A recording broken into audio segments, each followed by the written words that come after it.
इगतपुरी येथील महादेव मंदिरात कार्तिक महिन्यात कोजागिरी पौर्णिमा ते त्रिपुरी पौर्णिमा या पूर्ण महिन्यामध्ये पहाटे लवकर उठून कार्तिक स्नान करणं अशी प्रथा आहे व काकडा करणं अशी प्रथा ही केवळ कार्तिक महिन्यात करण्यात येते। त्याची समाप्ती आज महाप्रसाद हळदी कुंकू समारंभ करून तसंच गवळण नृत्य सादर करून साजरी करण्यात आली।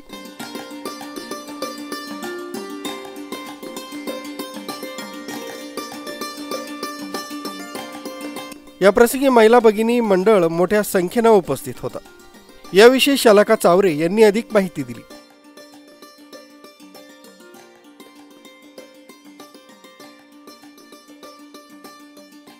श्रीराम आमच्या मंदिराला जवळजवळ 40 ते 45 वर्ष आमच्या सासूबाईंनी आमच्या मैत्रिणींनी सगळ्यांनी मिळून इथे विठ्ठलाचं मंदिर उभं केलं, दत्ताचं मंदिर उभं केलं। महादेवाच्या मंदिराचा जीर्णोद्धार झालेलाच आहे 1984 साली। त्याच्या अगोदरपासून काकडा आरती करतात। त्यावेळेस अशी परिस्थिती होती की फक्त मूर्ती आणून आणि ठेवून दिलेल्या होत्या, पण काकड्याला सगळ्या मात्र यायच्या, आनंदाने काकडा करायच्या।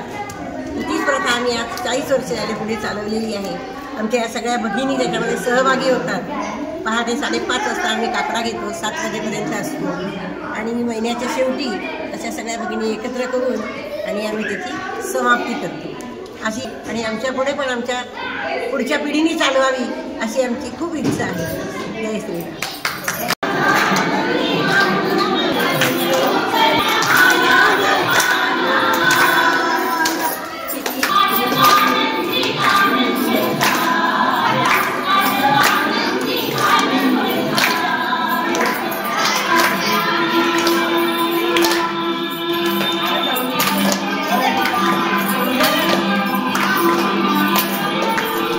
राजू देवळेकर, न्यूज 7 मराठी, इगतपुरी।